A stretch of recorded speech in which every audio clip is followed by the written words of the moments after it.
Bonjour et bienvenue. Le message qui va suivre vous est présenté par Impact Centre Chrétien Église de Lille. Nous croyons qu'en l'écoutant, vous serez édifiés, encouragés, transformés et propulsés comme une flèche vers votre destinée en Christ. Nous vous souhaitons une excellente écoute et que Dieu vous bénisse. Nous allons continuer toujours sur le chemin de la provision divine. Parce que ça, cet atelier, ce séminaire, c'était un signe de la provision divine. Parce que quelqu'un, sa vie a été approvisionnée en conseils, en sagesse, pour éviter des catastrophes. Ou pour corriger le tir si les choses sont déjà mal engagées. Est-ce que tu me suis? Donc, c'est une provision divine. Et la dernière fois, nous avons commencé, il y a 2 dimanches, nous avons commencé à parler de la volonté de Dieu, la raison 3, n'est-ce pas, sur les 5 raisons dont nous parlons. 5 raisons pour lesquelles la volonté parfaite de Dieu est indispensable pour ta vie. Et la raison 3, c'était que la volonté de Dieu est le chemin de la provision. Que quelqu'un dise le chemin de la provision. Donc, qui dit chemin, dit il y a une entrée à un chemin. Parce que quand tu prends une route, il y a toujours le début de l'avenue de la Marne. Il y a un début. Et la dernière fois, nous avions vu le début, qui est la porte en fait, qui est la porte d'accès. Et ce début, nous avons vu, c'est l'obéissance. L'obéissance est l'entrée de la porte des provisions divines. C'est capital, l'obéissance. Parce que Jésus dit dans Marc 6, le verset 24, Marc 6, le verset 24, Jésus explique que Matthieu 6, le verset 24. Il nous dit, personne ne peut travailler en même temps au service de 2 maîtres.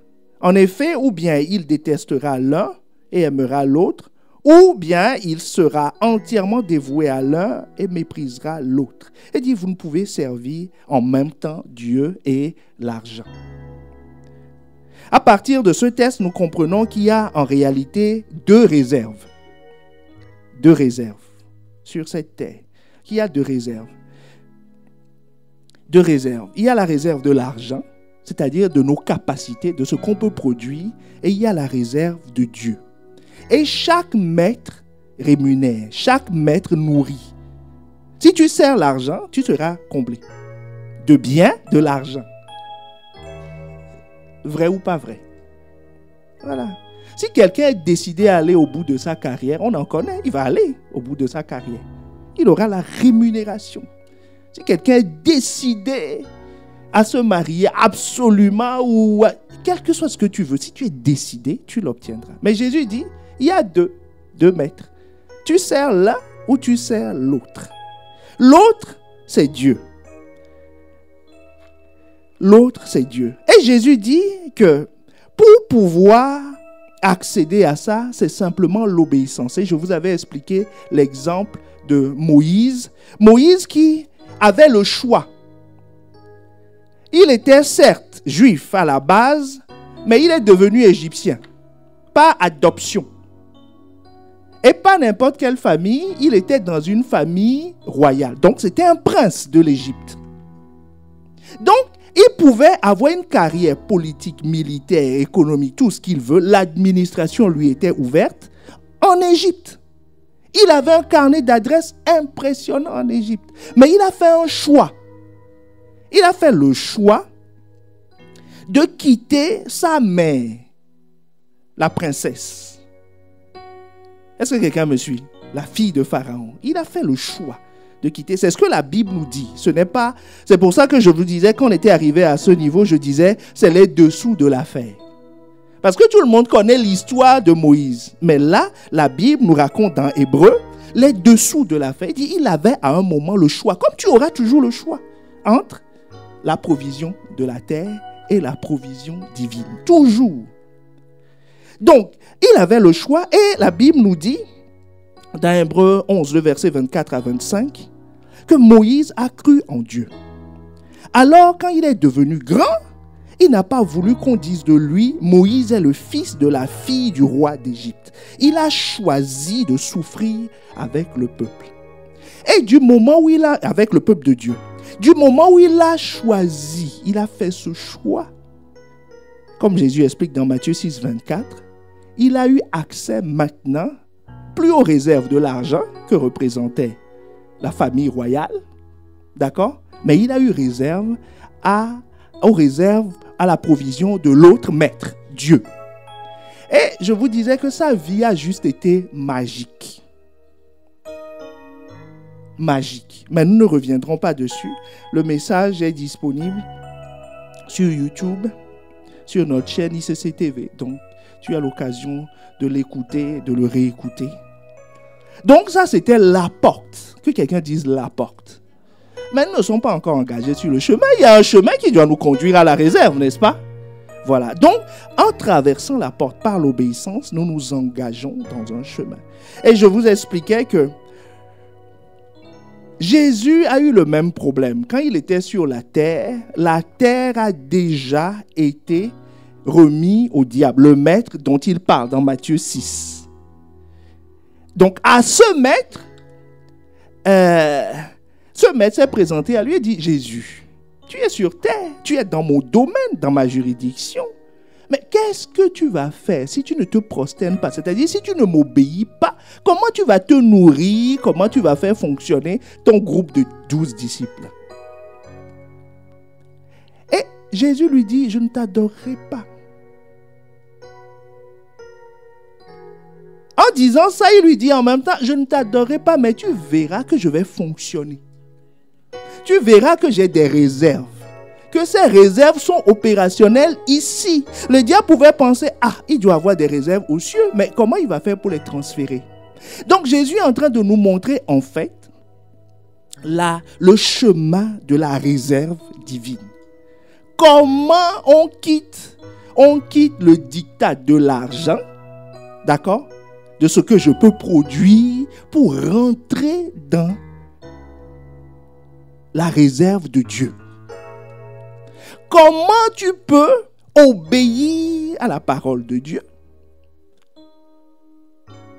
et être un individu normal et prospérer? Est-ce que ça t'intéresse ça? De savoir. C'est ce que Jésus dit, c'est possible. Là, nous avons vu, la preuve, c'est que lui-même, il a nourri 5000 personnes sans aucun problème. Il payait ses impôts sans aucun problème. Il avait des réserves. Il avait nourri 120. Il n'a aucun problème. Ceux qui l'ont suivi, à un moment, Pierre avait un doute, disait, mais nous qui t'avons suivi, qu'est-ce qui va nous arriver? Qu'est-ce que tu nous... Il dit, mon Pierre, écoute bien. Tous ceux qui ont abandonné père et mère, c'est-à-dire qui ont fait le choix de me suivre, ont trouvé ici sur la terre père, mère, maison. Il dit, si tu as abandonné une maison, tu vas trouver des. Il ne dit pas dans les cieux, parce que c'est la promesse qu'on fait aux gens disant là-haut, là-bas. D'accord? Mourons et là-haut, là-bas, mais sur la terre, c'est déjà fini. Il dit, sur cette terre et dans le monde à venir. Moïse est une preuve vivante. Hein? Il a quitté le monde politique de l'Égypte. Et il est devenu l'homme le plus influent. Même le nom du pharaon qui était à l'époque, il faut faire des recherches pour trouver son nom. Est-ce que quelqu'un me suit? Mais lui, qui ne connaît pas Moïse? Est-ce que tu me suis? Qui ne le connaît pas? La femme qui a renoncé qui a versé le vase de parfum sur les pieds de Jésus et qui l'a essuyé avec ses cheveux. Judas disait que ça fait 1 an de salaire d'un ouvrier qu'elle a versé sur les pieds. Lui, il se plaignait de ça. Parce que lui, il obéissait à qui? À Mammon, à l'argent. Jésus dit, parce qu'elle a fait ça, partout où sa vie sera racontée, on mentionnera cette femme. Quelle popularité, quelle agence de com. Est-ce que quelqu'un me suit? Donc Jésus va nous montrer le chemin. Et c'est de ça dont nous allons parler aujourd'hui. Donc la suite. Donc nous sommes toujours sur la raison de la volonté de Dieu, le chemin de la provision divine. Et la provision divine est juste magique. Quand Jésus a fait le choix de dépendre de la provision divine, c'est-à-dire que ce que Dieu me demande de faire, il est capable de me protéger. Je ne serai pas dans le manque parce que j'ai obéi à sa parole. Est-ce que quelqu'un me suit? Quand Jésus a fait ça, nous sommes dans Matthieu 4, le verset 8 à 11. Donc, je vous relis depuis le verset 8 pour que vous soyez situés dans le contexte, mais ce qui nous intéresse, c'est le verset 11, donc le dernier. Le diable le transporta encore sur une montagne très élevée. Il lui montra tous les royaumes du monde et leur gloire. Et lui dit, je te donnerai toutes ces choses si tu te prosternes et tu m'adores. C'est-à-dire, si tu m'obéis, je te donnerai.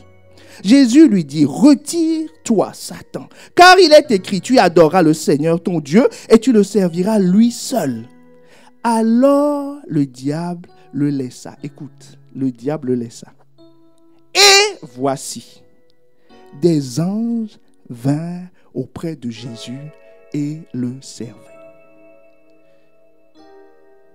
Nous partons d'ici.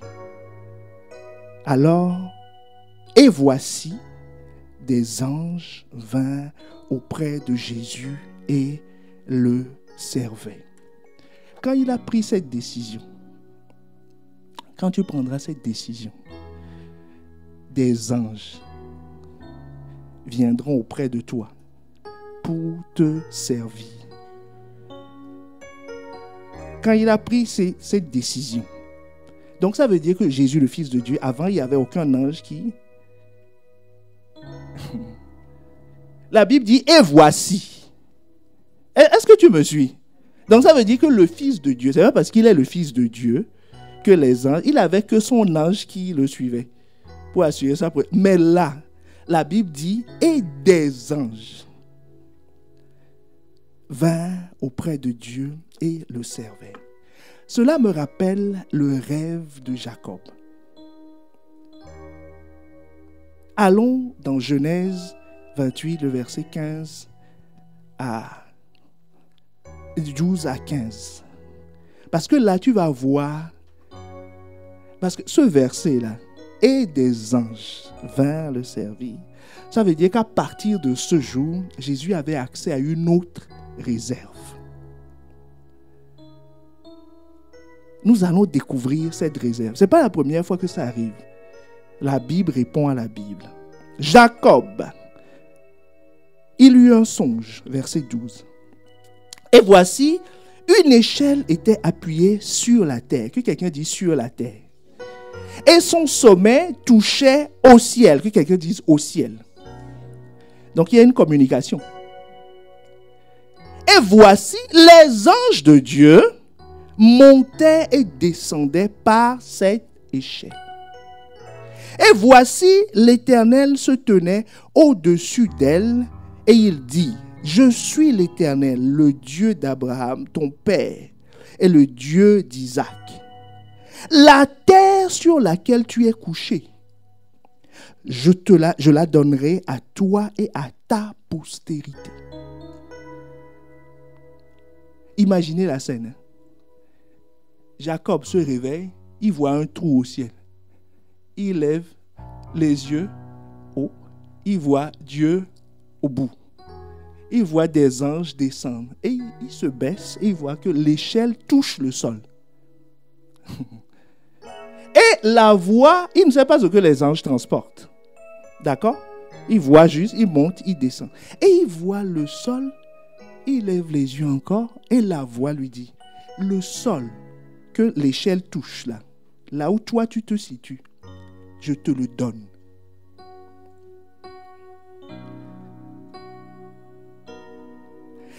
Ta postérité, verset 14, ta postérité sera comme la poussière de la terre. Tu t'étendras à l'Orient et à l'Occident et à l'Orient, au septentrion et au Midi. Toutes les familles de la terre seront bénies en toi et en ta postérité. Voici, je suis avec toi. Je te garderai partout où tu iras et je te ramènerai dans ce pays. car je ne t'abandonnerai point que je n'ai exécuté ce que j'ai dit. Est-ce que tu me suis?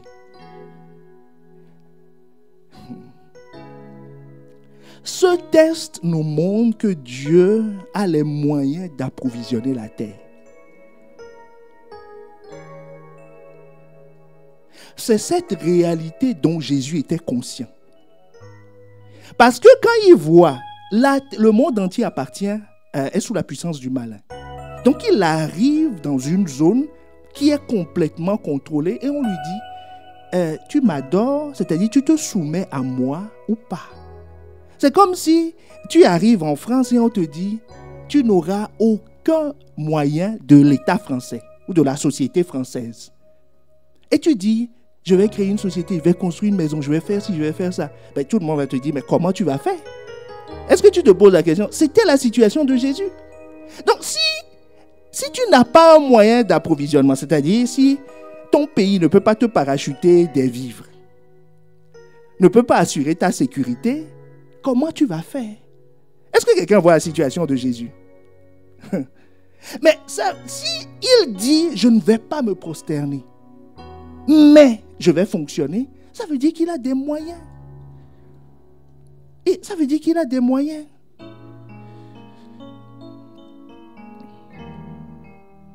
Regarde, actuellement, il y a des soldats américains entre la Turquie et la Syrie.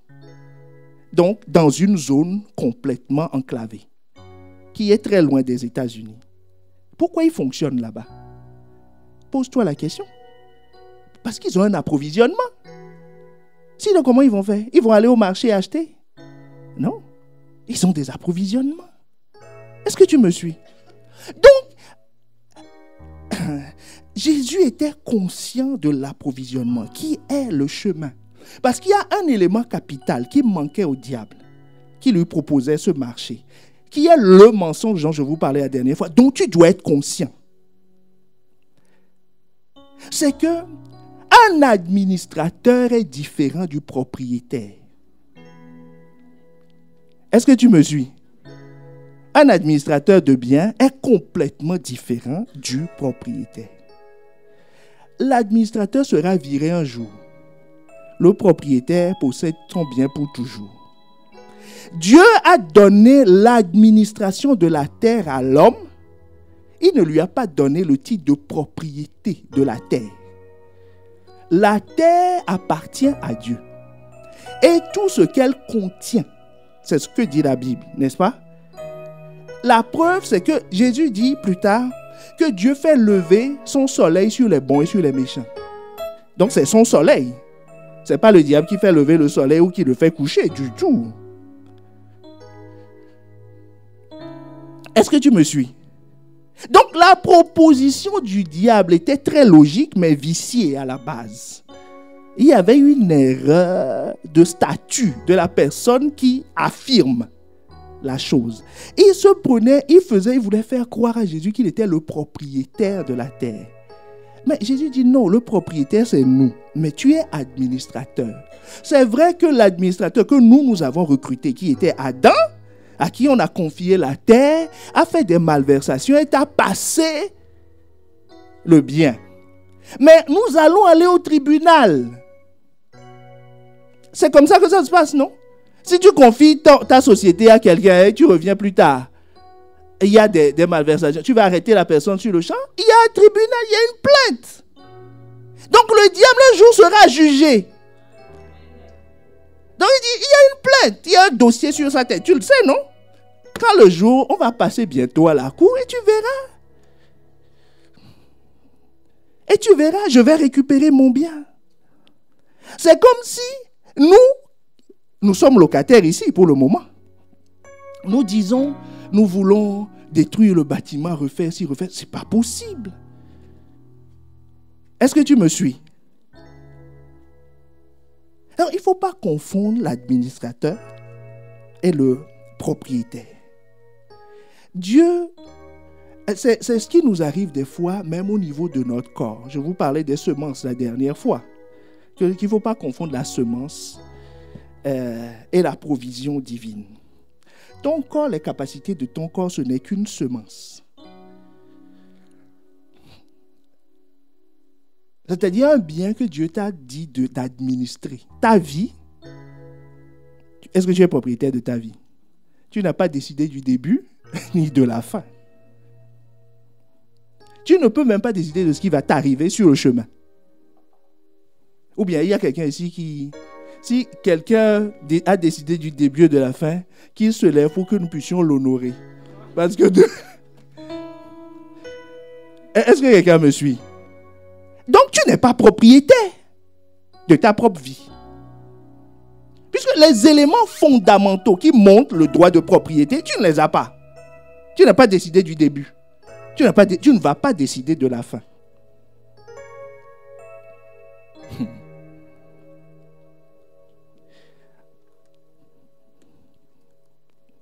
Mais pourtant, il y a beaucoup d'administrateurs qui se considèrent, qui vivent comme des propriétaires.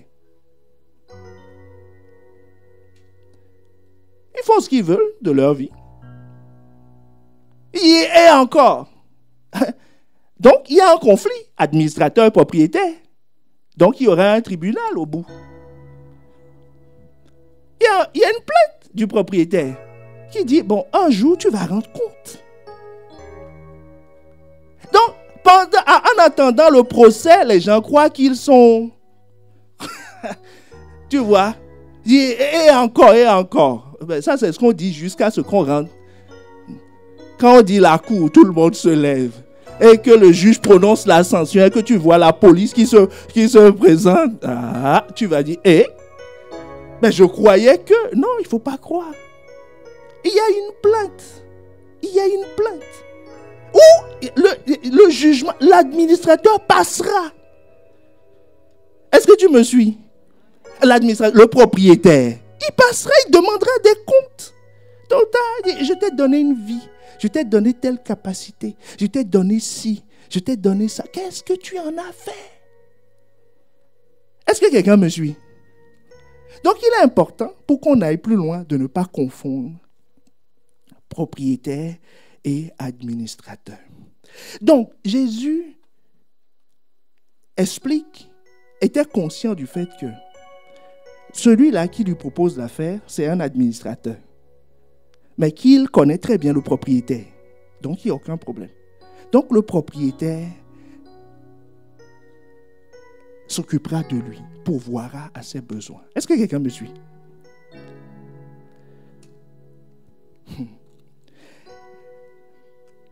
C'est pour ça que, étant conscient de cette réalité, nous ne sommes pas en train de sous-estimer l'administrateur, le diable, de le négliger. Il a des biens. Il a montré les royaumes à Jésus, non? Il a des biens. Et leur gloire, lui-même, il dit. Jésus n'a pas dit c'est faux. Donc toi, ne dis pas non plus que c'est faux. Si le propriétaire vient et reconnaît qu'il y a un administrateur qui a des biens, ne dis pas que c'est faux. Parce que le monde entier, en Jean 5, le verset 19, nous savons que nous sommes de Dieu. C'est très important, que nous sommes du propriétaire. Et que le monde entier est sous la puissance du malin. Jésus ne niait pas cette réalité. Mais la question, c'est ce que tu as. D'où l'as-tu trouvé? C'est quel maître te l'a donné? Parce que je vais te montrer tout à l'heure que les deux maîtres, apparemment, les biens sont similaires. Jésus a dit qu'il a des maisons, non? Est-ce que les maisons données par Dieu sont différentes des maisons données par le diable? En faisant le tour de la ville, tu vas dire non, ça c'est maison du diable, maison de Dieu, maison de ceci. Voilà. Jésus dit qu'il a des pères et des mères. Tu peux distinguer le père donné par Dieu, Est-ce que tu peux? Donc, pour distinguer ces deux provisions, ce n'est pas une question d'apparence. C'est une question de source. Qui t'a donné? Quand mes enfants ramènent de l'argent ou des boîtes de chocolat, qu'est-ce qu'ils disent? C'est tonton un tel qui m'a donné. Je sais que ce n'est pas moi qui ai pourvu. Est-ce que tu me suis? Je sais ce que je leur achète. S'il ramène un truc étranger, il dit, où est-ce que tu as trouvé ça? Il y a des provisions qui viennent de Dieu. Et il y a des provisions qui viennent du diable. Je vais t'exposer quelques provisions et toi-même tu feras le choix pour voir dans quel magasin je vais, où est-ce que je m'approvisionne, ainsi de suite. Daniel, le prophète Daniel, il avait prié pour avoir une solution pour le peuple. Il cherchait une provision. Est-ce que tu me suis? Dieu lui a envoyé une réponse par un ange qui est descendu.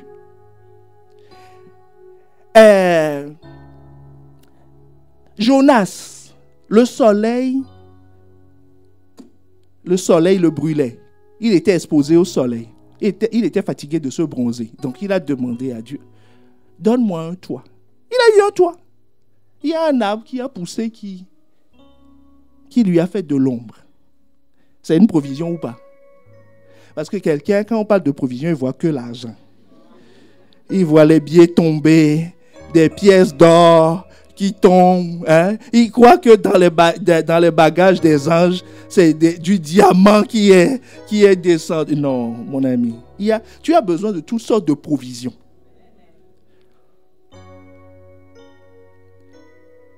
Élie a mangé, a eu une provision et a marché 40 jours et 40 nuits. Tous les athlètes voudraient manger ça. Tu imagines si Usain Bolt mange ça?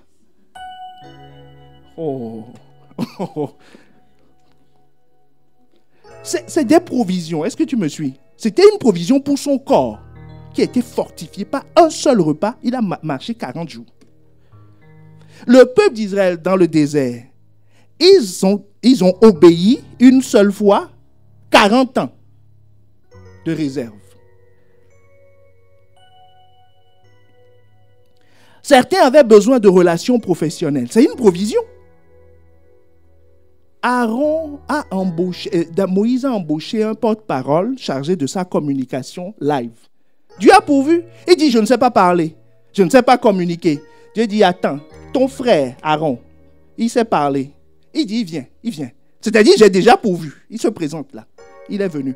Moïse devait construire le temple. C'est un gros chantier. Hein? Construire le tabernacle dans le désert. Lui qui est politicien doit construire. Dieu dit, attends, j'ai pourvu. Il y a 2 gars, Betsalel et son frère. Va les chercher. C'est des orfèvres. Ils sont équipés en talent. Ils viendront. Oh. Un jour, on devait... mon pasteur m'a demandé quand je servais au MCIM, m'avait demandé de construire l'estrade. J'ai dit, Seigneur Jésus, comment je vais faire? Comment je vais faire? Parce que franchement, j'ai regardé les plans de construction. Quand j'ai vu, je me dis, non, je ne peux pas faire ça. Je ne peux pas faire ça. J'ai prié, Seigneur, on m'a dit de construire l'estrade. Qu'est-ce que je dois faire? Une fois que j'ai eu le plan, j'ai prié. Dieu me dit, tel frère. Il dit, tel frère. Il dit, celui-là, je ne l'ai jamais vu construire l'estrade. Hein. Tel frère. Je l'ai abordé. J'ai dit, frère, tu vois, je vais t'expliquer une chose. Hein. Le pasteur a dit de construire l'estrade. Que c'est vraiment une préoccupation. Parce que moi, je croyais qu'il connaissait une entreprise. Oh. Je lui dis, il dit, oh, c'est pas un problème. Je dis quoi? Dis toi, tu peux construire? Il dit, c'est pas un problème. Il dit, quelle dimension? Il faisait quoi à l'époque? Chauffeur ou quelque chose comme ça? Voilà. Il dit, quelle dimension? On a pris les dimensions. Il m'a dit, je vais prendre les planches. Il a pris les planches. Il est revenu. Je priais seulement. Je dis, Seigneur Jésus. Je dis, Seigneur Jésus, qu'il ne nous fasse pas, qu'il ne nous fasse pas un truc. Je reviens. Je vois le truc. Je dis, tu l'as acheté où? Il me dit, mais c'est les planches que j'ai achetées. Il a fait l'estrade au-delà de ce que j'imaginais.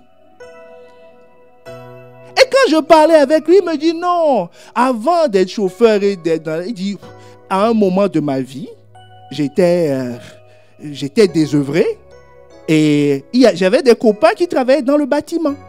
Donc je les aidais, je les suivais. C'est comme ça que j'ai appris à faire toutes ces choses. Et il a commencé à me décrire des choses. Il dit, toi tu sais faire ça? Il dit, oui, ben ça je le fais de temps en temps, mais c'était impeccable. Dieu a pourvu. Est-ce que tu me suis? Dieu a pourvu. Oh. Moïse a vécu ça. Moïse dit, comment je vais construire le temple? Dieu lui dit, les femmes ont de l'or. J'ai pourvu déjà à l'avance. Elles ont de l'or. Demande-leur, elles vont te donner. Quand il a demandé, les femmes ont sorti leur bague et tout ça. Il dit, mais qui va construire? Parce que c'est lui qui a vu le plan. L'architecte n'a pas vu le plan. Donc tu imagines un politicien qui explique un plan technique à l'architecte. Dieu dit, j'ai pourvu à 2 personnes. Prends-les. Il les a pris. Ils lui ont construit son temple magnifique. Donc, Dieu a des hommes. Dieu a des réserves. Si on se lance dans ces témoignages, on ne va pas finir aujourd'hui. Oh. En tout cas. Donc, des relations professionnelles. Il y en a. Des relations amicales. Oh. Élie se plaignait, il déprimait. Dit, je suis seul. Dit, je suis seul. Hein? Que tout le monde m'a abandonné. Le roi, il y avait la persécution. Dieu lui dit, il y a 7000 personnes dans cette ville que j'ai mis en réserve. 7000 dans cette ville que j'ai mis en réserve. Donc, si tu cherches des amis, il n'y a pas de problème. Demande-moi, je te conduis vers des... Est-ce que tu vois la chose? C'est pour ça que Jésus dit, j'ai des frères et sœurs. J'ai des pères et mères. J'ai des maisons. Il dit, tout dépend de qui tu veux servir. J'ai des réserves. Vous voyez, je vous disais la dernière fois que Ismaël, il n'était pas attendu. Quand on l'a chassé, l'ange a dit, oh, qu'est-ce qu'on peut donner à ce petit? Il dit, bon, toi, tu deviendras grand. Tu auras, vous voyez ce qu'ils ont.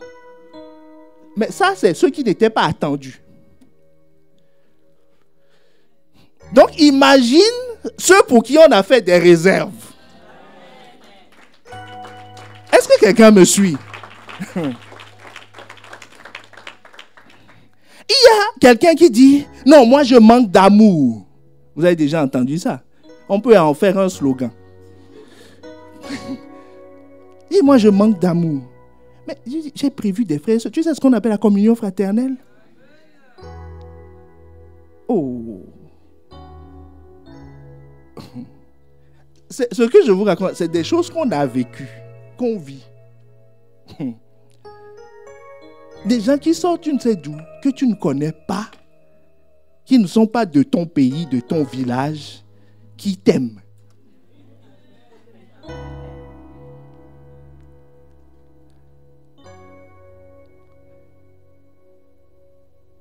Quelqu'un a besoin d'une direction.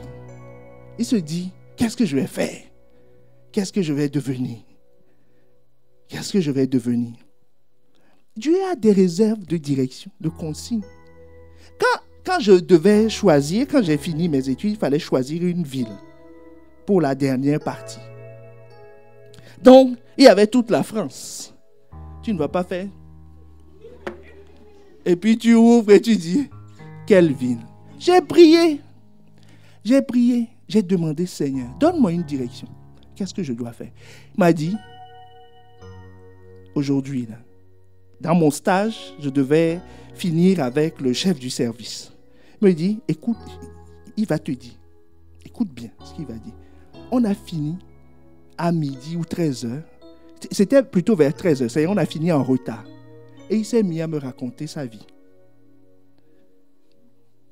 Il m'a dit, tu vois, il avait quel âge à l'époque? Peut-être 60 ans, il était à 1 ou 2 années de la retraite. Hein. Il m'a raconté sa vie. Il m'a dit, tu vois, si je voulais, j'aurais pu acheter des Porsche. J'aurais pu faire ci, j'aurais pu faire ça. Mais voilà les choix que j'ai faits. Il me parlait comme un père parle à son fils. Mon père était déjà décédé peut-être une année avant. Donc, celui qui dit qu'il est orphelin, là, je suis en train de te parler, de te dire qu'il est le père des orphelins, c'est ça. Donc, il me parlait comme à un fils. Il me dit, tu vois, voilà les choix que j'ai faits dans ma vie. Si c'était à recommencer, je ferais les mêmes choix pour telle raison. Que j'aurais pu avoir plus que ce que j'ai aujourd'hui. Il m'a parlé. Quand il a fini, un autre vient, celui qui devait le remplacer. Oui, lui ou... un des plus anciens. Hein, il me dit, ben, toi, tu vas aller où? J'avais mes choix de ville selon des critères. Et ils me disent, non, tu sais, toi, tu seras bien ici. Je lui ai demandé, mais est-ce que tu connais la ville? C'est ici lui-même, il a déjà été à Lille. Il me dit, non, jamais. Il dit, mais comment tu sais? Il me dit, non, il faut. Donc, je me suis rappelé que je dois écouter ce qu'il dit. Donc, j'ai écouté. Il me dit, tu vois, telle personne vient de Lille. Va la voir. C'était ça. Provision. Provision divine. Donc, je suis à Lille.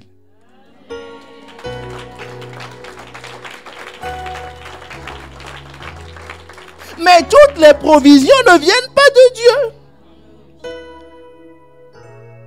Toutes les provisions ne viennent pas de Dieu. Ton voisin sait de quoi je parle. Parce que quand il fouille dans ses affaires, il dit, mais ça là, je l'ai pris où encore? Toutes les provisions ne viennent pas de Dieu. Saül, il était apparemment riche, mais avec des veaux gras que Dieu n'a pas donné. Il était riche, hein? Le fils prodigue, quand il était parti, son frère était pauvre. Même un chevreau, il ne pouvait pas manger.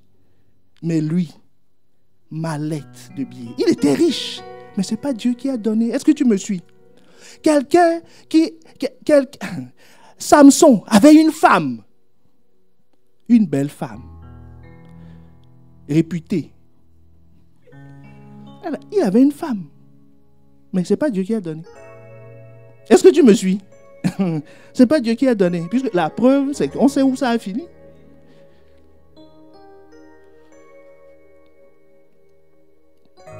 Judas avait de l'argent, mais ce n'est pas Dieu qui a donné.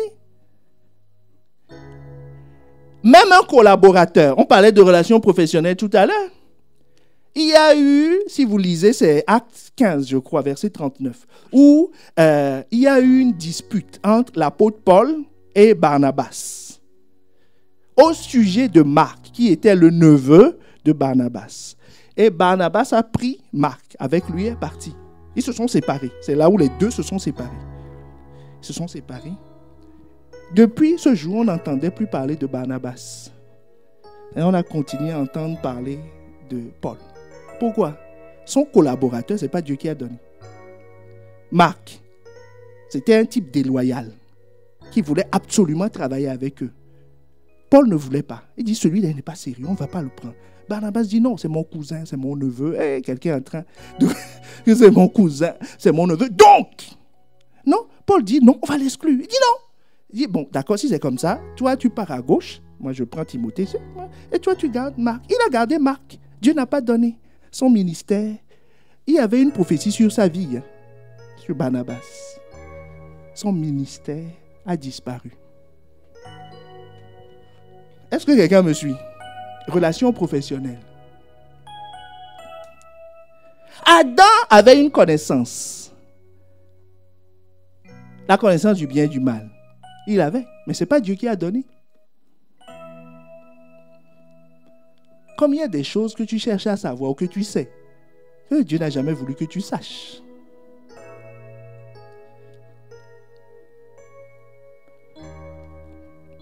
Abraham avait une servante que Dieu n'a jamais donnée, Agar.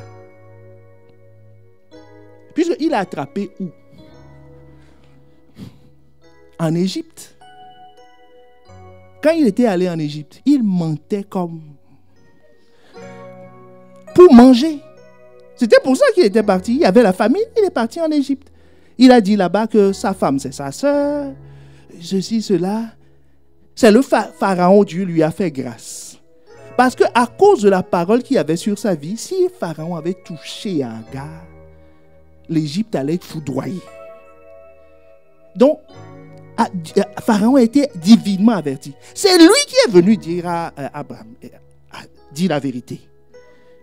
C'est ta femme ou c'est ta sœur? C'est là où il commence à dire non, en fait, c'est compliqué, c'est compliqué. Je vais t'expliquer. Tu sais, dans notre culture, ainsi de suite, on lui dit attention, ce que tu fais là, parce que tu nous aurais mis en danger. Et en revenant de là, Agar, son fils a voulu faire la même chose. Dieu lui dit, n'y va pas, sème là où tu es. Sinon, lui aussi, il aurait ramené Agaret ou quelque chose comme ça. Est-ce que tu me suis? Donc, quand les gens disent non, voilà, j'ai un homme, j'ai une femme, regarde les voitures que j'ai. Voilà. Mon ami, ça ne m'impressionne pas du tout. Ça ne m'impressionne pas du tout. Parce que tout le monde en a. Tout le monde en a. Disant, j'ai trouvé du travail. Ah, tu vois, je me suis marié. On est heureux. Ça ne me dérange pas. La question, c'est qui t'a donné? C'est ça la question. Oh, la question, c'est qui t'a donné? Qui t'a donné? Qui t'a donné? Ah, il y a cet exemple. Judas. Tu sais combien il a vendu Jésus? 30 pièces d'argent. Il était riche, hein? Puisque avec ça, il a acheté cash un terrain. Va te renseigner sur les prix des terrains, tu vois que il n'avait pas eu 10 euros, quoi. Il a acheté cash un terrain. Il était riche. Mais ce n'est pas Dieu qui a donné. Donc, ne sois pas impressionné par les choses. Sois impressionné par qui a donné. Quand tu vois quelque chose, demande qui a donné. Quand toi-même tu as quelque chose, dis qui m'a donné ça. Parce que chaque maître enverra la facture. Enverra la facture. Quand tu vas dans les restaurants où on mange à volonté, mange. C'est un peu ça, hein, le principe. Tu viens, tu as l'impression que c'est en libre service. Quand tu auras fini de manger et rôter, tu veux sortir, on te dit, monsieur, passez à la caisse. Est-ce que quelqu'un me suit?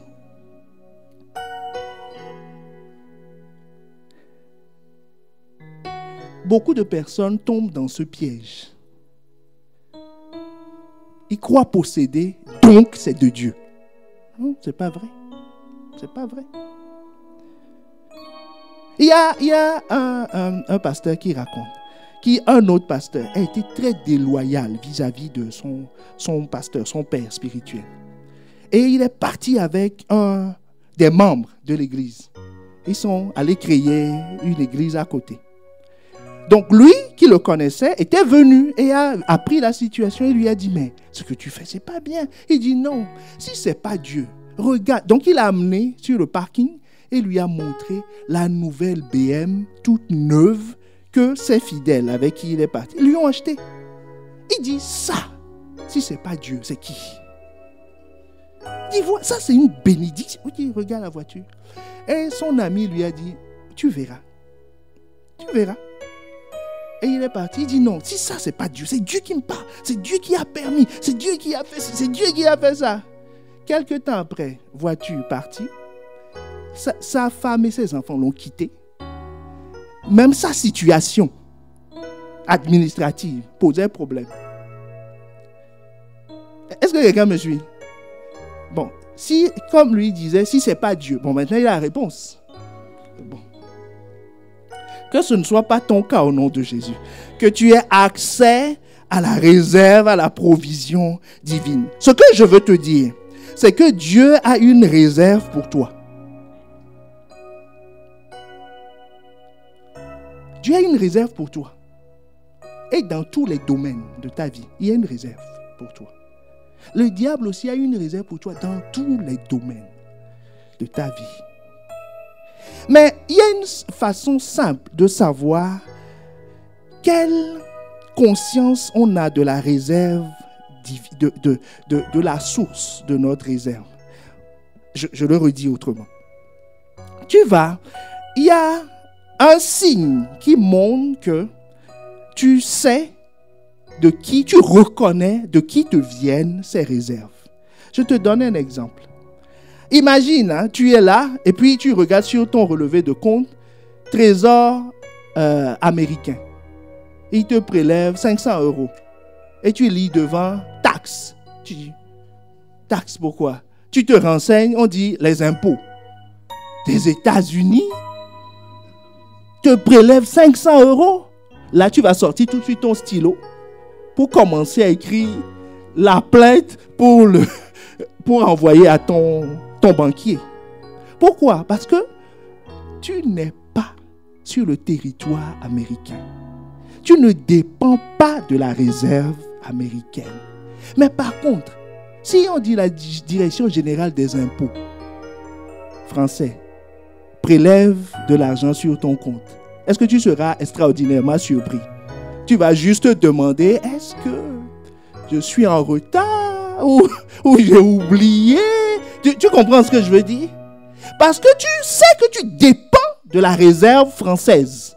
Tu dépends de la provision française. Ce que Dieu a prévu, Dieu dit que c'est moi qui te donne les choses. Si je te donne les choses, j'ai caché 1/10 dedans qui m'appartient.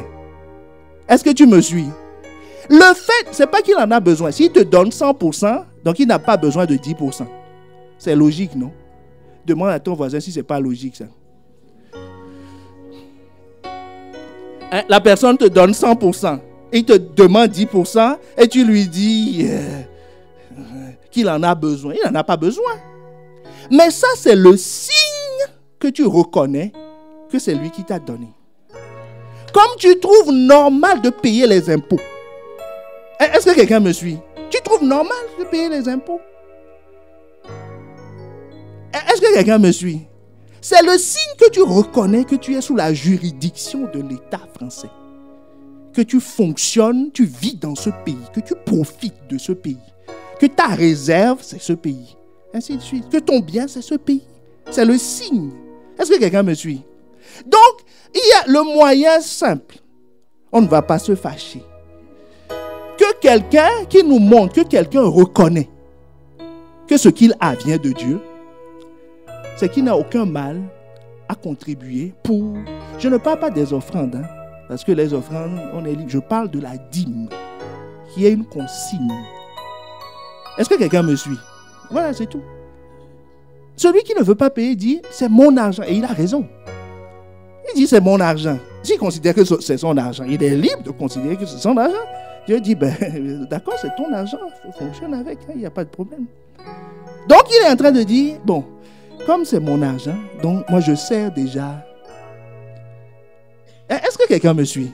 Vous comprenez pourquoi quand Abraham est venu et qu'il a rencontré Melchisédek, la première des choses qu'il a faites, c'est qu'il a donné la dîme de son butin. La dîme de son butin pour dire que ce butin que j'ai, je reconnais que ça vient de toi. Est-ce que quelqu'un me suit? Voilà. Donc, quelqu'un a déjà une première réponse sur la nature de ses biens. Mais nous sommes toujours sur le chemin. Le chemin commence où? Dans les réserves divines. Parce que, écoute bien ce texte, Éphésiens 1, le verset 3, qui nous dit, « Béni soit le Père de notre Seigneur Jésus-Christ, qui nous a bénis de toutes sortes de bénédictions dans les lieux célestes. » Toutes sortes de bénédictions dans les lieux célestes. Est-ce que tu peux répéter ça? Toutes sortes de bénédictions spirituelles dans les lieux célestes en Christ. Toutes sortes de bénédictions spirituelles dans les lieux célestes en Christ. L'apôtre Paul attire notre attention sur le fait que toute notre réserve n'est pas sur la terre, mais est dans les cieux.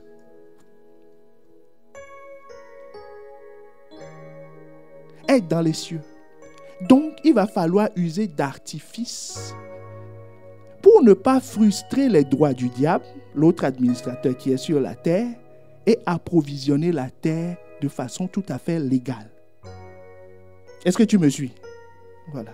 Donc, ça veut dire que Dieu a prévu ce que j'appellerai, si le terme n'est pas exact, que les juristes me pardonnent, mais que j'appellerai l'espace juridique que Dieu a créé sur la terre pour pouvoir approvisionner la terre de façon tout à fait légale, sans enfreindre les droits de l'autre administrateur qui n'est pas encore passé au tribunal. Est-ce que tu me suis? Donc, il y a des endroits où la réserve divine est livrée sur la terre. Donc, si tu veux bénéficier de la réserve divine, il faut se positionner là. Un endroit, c'est ce que Dieu a montré à Jacob en lui disant, là où tu te trouves là, tu vois l'échelle, là où l'échelle est posée, je te donne. Est-ce que quelqu'un me suit? Nous sommes au verset 12 de Genèse 28. Il lui dit, et voici, une échelle était appuyée sur la terre, son sommet touchait le ciel. Et voici, les anges de Dieu montaient et descendaient sur cette échelle. Ce texte traduit que Dieu approvisionne la terre par une échelle. Donc, et que cette réserve est spirituelle. Maintenant, il faut des hommes pour transférer ça dans le monde naturel. Est-ce qu'on a dit que les anges, quand ils descendent l'échelle, ils se promènent après sur la terre? Ils montent et ils descendent sur l'échelle. Et Jacob était où? Au bout de l'échelle. Donc, c'est à lui de récupérer et de transférer dans le monde naturel. Jésus dit, j'ai des maisons.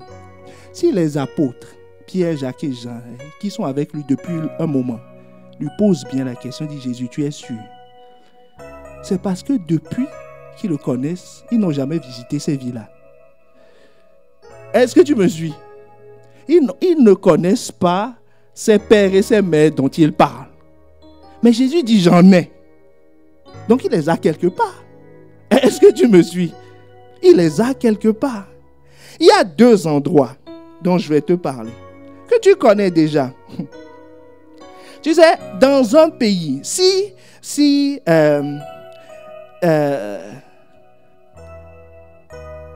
vous savez ce qu'on appelle une ambassade. Tout le monde sait ce qu'on appelle une ambassade. Quelle est la caractéristique de l'ambassade? C'est un espace juridique, l'ambassade de France. Bon, pas en Belgique parce que je crois que ça n'existe plus, mais l'ambassade de France en Russie, à Moscou. C'est la France, à Moscou. Donc, le carré de maison, c'est la France. L'État français a le droit de transférer là-bas ce qu'ils veulent. Sans avoir, s'ils veulent, si l'alcool est interdit, par exemple, en Russie, ce qui serait étonnant, mais si l'alcool était interdit là-bas, et l'ambassadeur de France prend ses vins de Bordeaux, il peut rentrer dans son ambassade. Tant qu'il boit dans l'ambassade, il n'y a aucun problème. Mais s'il sort, il y a un problème. Donc, Dieu a prévu sur terre une ambassade qu'il peut approvisionner comme il veut, quand il veut. Parce que l'ambassade ne répond pas aux standards du pays local. Les réserves de l'ambassade ne dépendent pas de la condition du pays. L'ambassade de France au Guatemala ou dans un pays qui n'a pas le même niveau de vie que la France, là-bas, on vit comme en France. Est-ce que quelqu'un me suit? Parce qu'il dépend de la provision de la France. Même le papier hygiénique, s'il n'y en avait pas dans le pays, vient de la France. Les voitures sont françaises. Le vin, on boit du vin là-bas. Si les gens boivent, même s'ils ne mangent pas du pain dans le pays, là-bas, il y a des croissants. Est-ce que quelqu'un me suit? C'est normal, non? Parce qu'ils ne dépendent pas de la réserve du pays. Vous voyez, donc Jésus a fonctionné sans dépendre de la réserve de la terre. Sans aucun problème. Est-ce que quelqu'un me suit? Cette ambassade, 2 Corinthiens Non, nous allons aller tout de suite dans le psaume 133. Le psaume 133, dont nous avions parlé lorsque nous parlions de l'Église, n'est-ce pas? Verset 1. Cantique des grès de David. Voici, oh, qu'il est agréable, qu'il est doux pour des frères de demeurer ensemble. C'est comme l'huile précieuse qui répandue sur la tête descend sur la barbe d'Aaron, qui descend sur le bord de ses vêtements. Verset 3. C'est comme la rosée de l'Hermon qui descend sur les montagnes de Sion. C'est là que l'Éternel envoie la bénédiction, la vie pour l'éternité. Il y a une adresse. Dieu dit l'Église, là où des frères sont réunis ensemble. C'est là où il envoie la vie, la bénédiction pour l'éternité. Un exemple simple, celui qui a suivi par exemple le séminaire de pasteur Jacques là, de la dernière fois, a été approvisionné pour la vie. Pour la vie, pour lui éviter des catastrophes. Il aurait pu prier à la maison, demander ses provisions divines, provisions divines. On va dire la provision a été livrée là-bas. Il faut que tu ailles chercher la provision. Donc Dieu a un entrepôt sur terre. Celui qui a un problème avec l'Église a un problème avec la provision.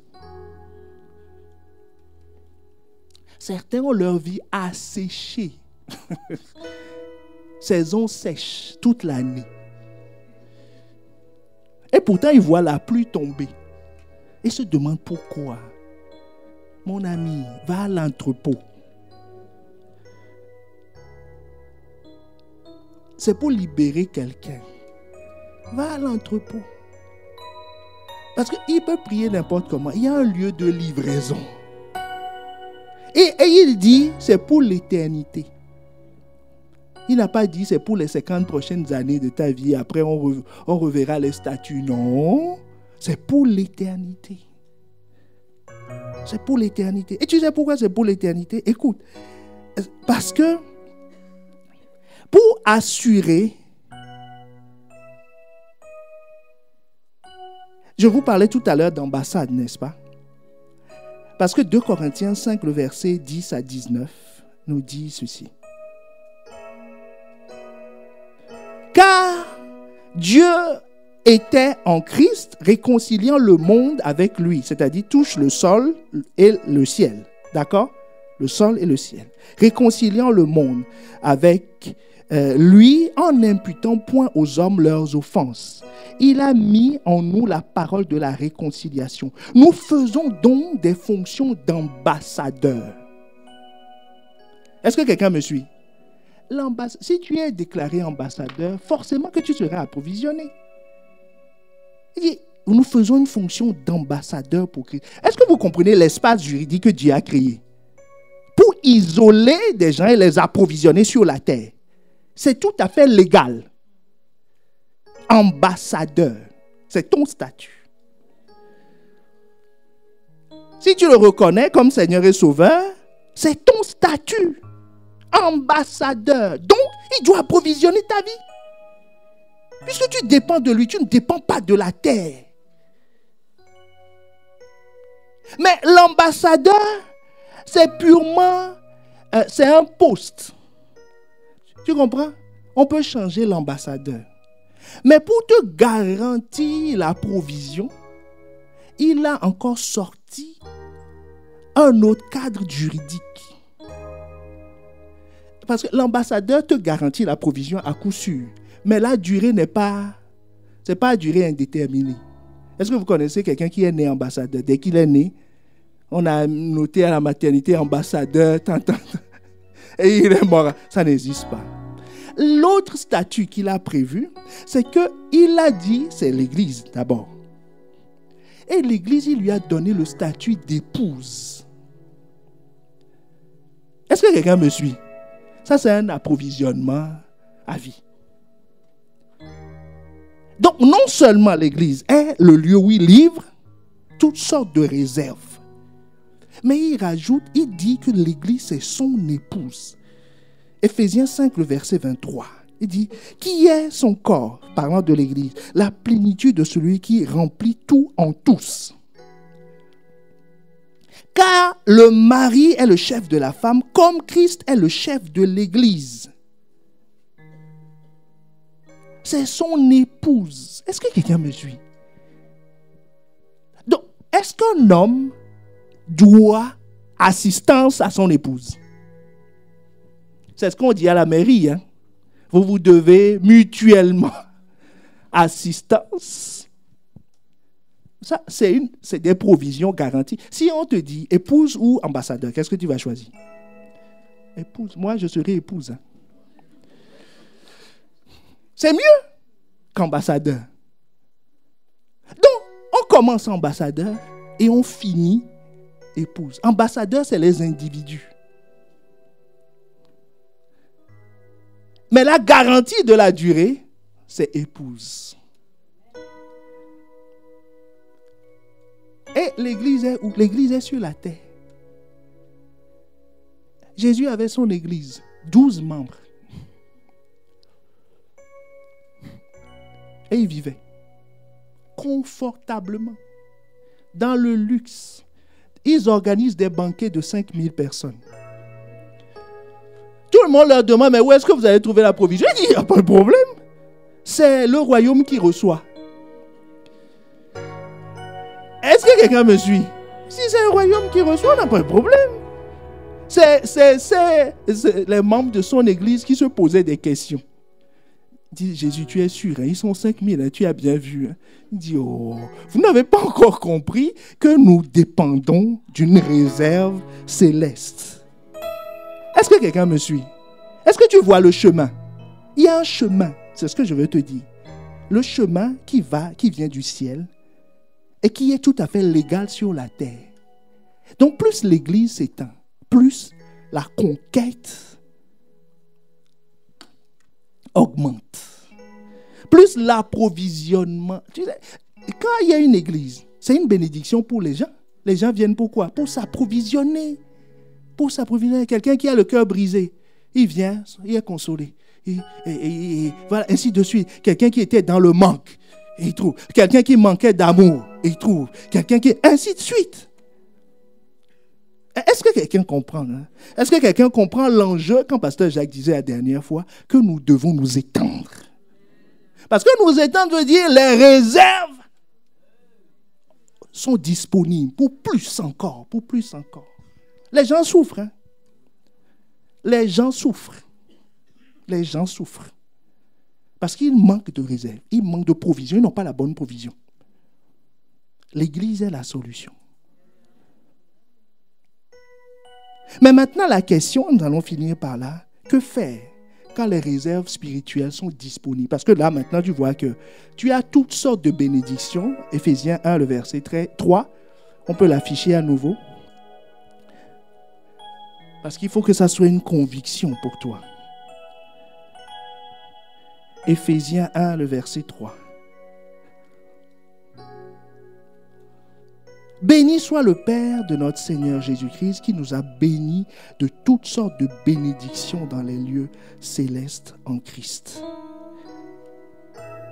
C'est ce qui était arrivé à Jacob. Je reviens sur l'histoire de Jacob. Il a été béni de toutes sortes de bénédictions dans les lieux célestes. La terre lui a été donnée dans les lieux célestes. Est-ce que quelqu'un me suit? Voilà, il avait la terre de Canaan. C'était un fugitif. Hein? Il fuyait, il passait par là. Et Dieu lui dit, non, stop. Ne fuis pas, ne va pas vite ici. Je te le donnerai. Et qu'est-ce qu'il lui dit? Il lui dit, voici, je serai avec toi. Je te garderai partout où tu iras et je te ramènerai dans ce pays. Est-ce que quelqu'un veut savoir la fin de l'histoire? Il dit, je te ramènerai dans ce pays. Bon, Jacob est mort, vous savez tous. Et il n'a jamais été ramené dans le pays. De son vivant. Mais va dans Josué 1. Josué 1. Un de ses descendants, Josué, vient, remet pied à Canaan. Des centaines d'années après, le fils de Jacob, descendant de Jacob, Josué, il pose la plante des pieds. Donc, dès qu'il pose sa plante des pieds sur le territoire, Dieu lui dit, « Hé, petit, tu vois, là où tu es là, il y a une longue histoire ici. Écoutez bien, il y a une longue histoire sur cette terre. Cette terre a été donnée à ton père, Jacob. Mais c'est toi qui vas rentrer dans l'héritage. C'est toi qui vas conquérir ce pays. » Et Josué dit, c'est qui Jacob? Il connaît un peu l'histoire quand même. Donc il se dit, Jacob, cette terre a été promise. Il dit, Josué, c'est toi qui vas rentrer dans ce pays. Donc, ce que Dieu disait au début, il dit, je ne t'abandonnerai point, que je n'ai exécuté ce que j'ai dit, est en train de se réaliser des centaines d'années après. Le petit Josué est arrivé. Dieu lui dit, Josué 1, le verset 3 à 9, il lui dit, tout lieu que foulera la plante de votre pied, je vous le donne, comme je l'ai dit à Moïse. Vous avez pour territoire depuis le désert, le Liban jusqu'au grand fleuve, le fleuve de l'Euphrate, tout le pays des Hétiens, jusqu'à la grande mer vers le soleil couchant. Verset 5. Nul ne tiendra devant toi tant que tu vivras. Je serai avec toi comme j'ai été avec Moïse. Je ne te délaisserai pas, point, je ne t'abandonnerai point. Fortifie-toi et prends courage, car c'est toi qui mettras ce peuple en possession du pays, écoute bien la phrase, que j'ai juré à leur père de leur donner. Dit Josué, c'est toi qui rentreras, qui fera ce que j'ai dit. Ce que j'ai dit. Verset 7. Fortifie-toi seulement. Ça fait 2 fois qu'on lui dit déjà fortifie-toi. Donc c'est que vraiment il en avait besoin. Parce qu'il se dit, d'où Jésus. Ce que tu as promis à Jacob, c'est moi qui vais le faire. Dieu dit, oui, c'est toi qui vas le faire. C'est toi qui vas le faire. Il dit, fortifie-toi seulement et aie bon courage en agissant, écoute bien, fidèlement, selon toute la loi que Moïse, mon serviteur, t'a prescrite. L'obéissance. Il dit, tu vas y arriver. Mais il faut que tu rentres. Tu vas rentrer par la porte de l'obéissance, fidèlement. Ce que mon serviteur t'a prescrit. Ne t'en détourne ni à gauche ni à droite, afin de réussir dans tout ce que tu entreprendras. Verset 8. Que ce livre de la loi ne s'éloigne point de ta bouche. Médite le jour et nuit pour agir fidèlement selon tout ce qui est écrit. Car c'est alors que tu auras du succès dans tes entreprises. C'est alors que tu réussiras. Verset 9. Ne t'ai-je pas donné cet ordre? 3e fois. Fortifie-toi et prends courage, ne t'effraie pas, ne t'épouvante point, car l'Éternel, ton Dieu, est avec toi dans tout ce que tu entreprendras. Ça fait 3 fois qu'on lui dit fortifie-toi. Parce que mon ami, quand tu dois faire le choix entre l'argent et Dieu, on a peur. Vous connaissez quelqu'un si quelqu'un n'a pas peur ici, il peut lever les mains et nous allons acclamer Dieu pour sa vie. Parce que nous cherchons des héros, des gens exceptionnels. Peur. On lui dit, ne t'effraie point. La 3e fois, il lui dit, c'est un ordre. Je ne demande pas ton avis, c'est un ordre que je te donne. Fortifie-toi et prends courage.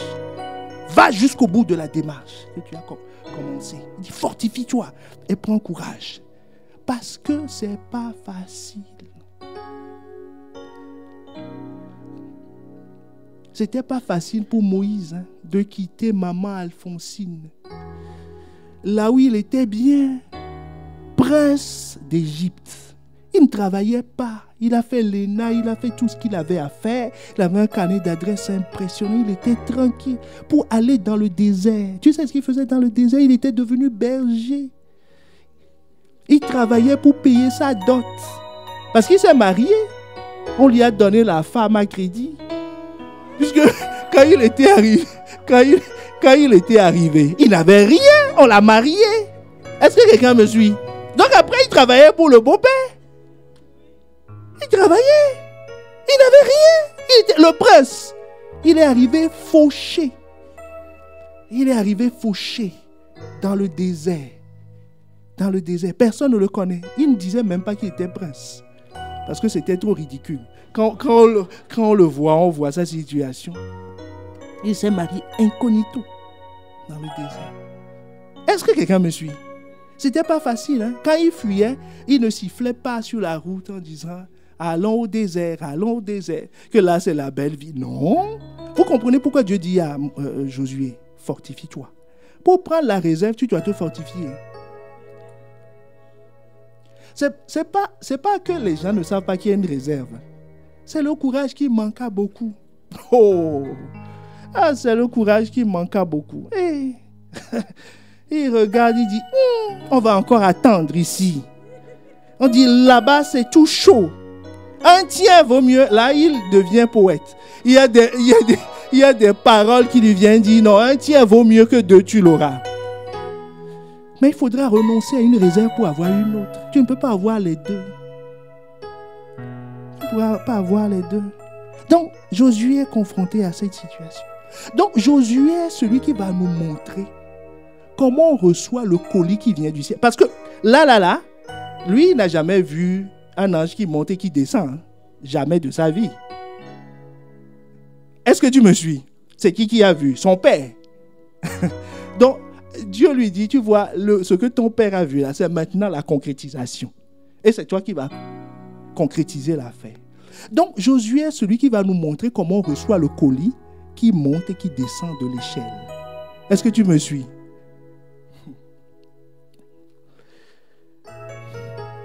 Il faut un homme pour faire ça. Les anges ne se promènent pas sur la terre. Il faut un homme. Il faut un nouvel administrateur. Un nouveau type d'administrateur. Et c'est ce que Josué sera. Voilà les consignes que Dieu lui donne. Je vais t'en donner que 3. Et nous allons prier. Il dit, première chose, que ce livre de la loi ne s'éloigne point de ta bouche. Médite-le jour et nuit. C'est ce qu'il lui a dit. Que la parole ne s'éloigne point de ta bouche. Pourquoi il lui dit ça? Parce que la Bible te dit dans Hébreux 10, le verset 38, « Et mon juste vivra par la foi. » On ne dit pas qu'il vivra par sa voiture, son salaire, son pain ou ceci. Il dit par la foi. Mais s'il se retire, mon âme ne prend point plaisir en lui. Quand Jésus est venu, il dit, il est écrit, Matthieu 4, verset 4, « L'homme ne vivra pas de pain seulement, mais de toute parole qui sort de la bouche de Dieu. » Pour avoir accès à la réserve divine, tu dois croire. Tu dois croire qu'il y a une réserve. Que ce que Dieu dit est vrai. Si tu ne crois pas, tu ne peux pas. Josué était obligé de croire que son grand-père Jacob avait une fois vu des anges descendre ici. D'accepter ça. Parce que lui n'a pas vu l'échelle. Mais il est obligé de croire. Pourquoi il doit croire? Parce que Jean 6, le verset 63 te dit, « Car l'esprit vivifie et la chair ne sert de rien. Parce que les paroles que je vous ai dites sont esprit et vie. » Ces paroles contiennent la vie, ont la capacité d'engendrer les choses, d'amener les choses à l'existence. Il dit, tu dois accepter ça. Ça doit être la semence qu'il y a dans ton cœur. C'est pour ça que Dieu lui dit que ce livre de la loi ne s'éloigne point de ta bouche. C'est-à-dire, parle cette parole. Ne dis pas que les situations sont trop difficiles, que je ne vais pas y arriver, que mon cas est désespéré. Ça, ce n'est pas la parole qui t'a dite. Est-ce que tu me comprends? Il faut que tu prononces ce qu'il a dit. Josué commençait à dire, nous allons prendre le pays. Quand lui-même il voit le pays, il dit, fermons seulement les yeux. Mais nous allons prendre le pays. Nous allons prendre le pays. Les gens lui demandent comment. Il dit, ça, ce n'est pas mon problème. Les réserves vont venir. Mais nous, il commençait à proclamer que ça va arriver. Qu'il y a des réserves. Attendez seulement. Ne dis pas, est-ce que tu connais ma famille? Ça, ce n'est pas Dieu qui est en train de parler. Dis, c'est possible. Ne dis pas, est-ce que tu connais mon passé? Non, il dit, ce qu'il faut dire, c'est qu'en Christ, toutes choses sont devenues nouvelles. C'est ce qu'il dit. Il ne faut pas dire autre chose. Si quelqu'un te rappelle ton passé, tes incapacités, il ne faut pas dire, il ne faut pas lui répondre non, tu vas voir. Non, pourquoi tu m'insultes? Ça, c'est pas. Il faut lui dire. C'est vrai, tu connais cette personne. Mais en Christ, toutes choses sont devenues nouvelles. Que celui que tu vois là n'avait pas existé. Tu ne le connais pas. Toutes choses sont devenues nouvelles. Il faut parler la parole. La parole. La parole. Il ne faut pas chercher à voir d'abord, à toucher d'abord. Dieu dit que ce livre ne s'éloigne point de ta bouche. Dis, commence à le proclamer. Annonce à la terre qu'il y a un paquet divin qui est arrivé. Que quelqu'un croit qu'il ne croit pas, ça fait son problème. Toi, dis ce que Dieu dit de dire. La deuxième chose que Josué a dû faire sur l'ordre, vous voyez, c'est Dieu lui-même qui enseigne comment récupérer le cadeau. Comme quand le livreur vient, c'est toi qui dis, monsieur, je vais signer ici ou là-bas. C'est le livreur qui te dit, monsieur, signez ici. Donc c'est le livreur qui te dit ce qu'il faut faire pour recevoir, pour rentrer dans ton héritage. Est-ce que quelqu'un me suit? Donc il lui dit, première chose, dis ce que je dis. Répète. Donc tu répètes. Après il lui dit, médite le jour et nuit. Deuxième consigne qu'il lui donne. Il dit, médite. Tu dois méditer ça. Pourquoi il lui dit de méditer? Parce qu'il faut que tout ton être soit saturé de cette pensée. Parce que quand on te le dit, une fois tu n'y crois pas. Mais à force de repenser à ça, ça va saturer ton âme. Ça va commencer à te donner des émotions. Quand tu souris, qu'est-ce qu'on te demande? À quoi penses-tu? Quand tu renfonces la mine, c'est la même chose qu'on te pose comme question. À quoi penses-tu? Donc, pour pouvoir prendre courage, il faut penser à des choses courageuses. Donc, il lui dit, pense à ça, médite-le tous les jours. Quand tu te lèves, il lui a déjà donné les limites du pays. Visualise ça. Dis, ma vie va changer. Dis, ma situation sera changée. Les réserves qui m'arrivent, je les recevrai. Que Dieu a prévu des plans de paix et de malheur. Et non de malheur, que j'ai de l'avenir et de l'espérance, que je suis ambassadeur. Il dit, pense à ça tous les jours. Parce que quand tu commences à penser que tu es ambassadeur, il y a un sourire qui va commencer à te dessiner sur tes lèvres. Parce que toi-même, tu vois le caviar qui t'est envoyé par le ministère des Affaires étrangères, tu es détendu. Est-ce que quelqu'un voit de quoi on parle? Donc Moïse, Dieu dit à Moïse, à Josué, tu veux recevoir l'héritage, voilà ce qu'il faut faire. Dis-le, pense-y tous les jours. Le signe que tu es en train de méditer, c'est que tes sentiments vont commencer à s'aligner sur ce que tu dis. Il ne faut pas dire au début, j'ai dit, mais mes sentiments sont autres. Continue à le dire, continue à le méditer, continue à le chercher. Et tes sentiments vont s'aligner. C'est pour ça qu'il lui dit, ne t'ai-je pas dit? Parce que quand il lui dit, médite le jour et nuit pour agir fidèlement, ça veut dire que si tu commences à méditer, tes actions vont changer. Tes actions vont changer. Parce que tes actions seront le fruit de ce que tu penses.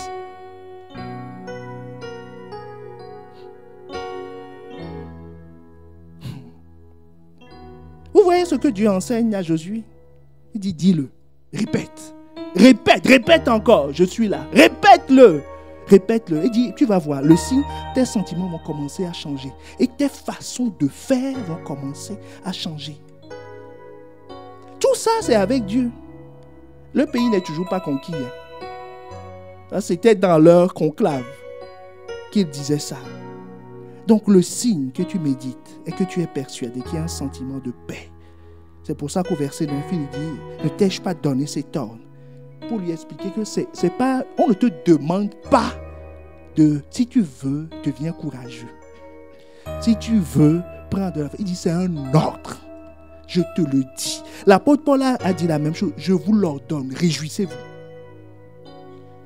Il dit, c'est pas, oui, ça ne va pas, ceci. Il dit, c'est un ordre. Lève-toi, réjouis-toi.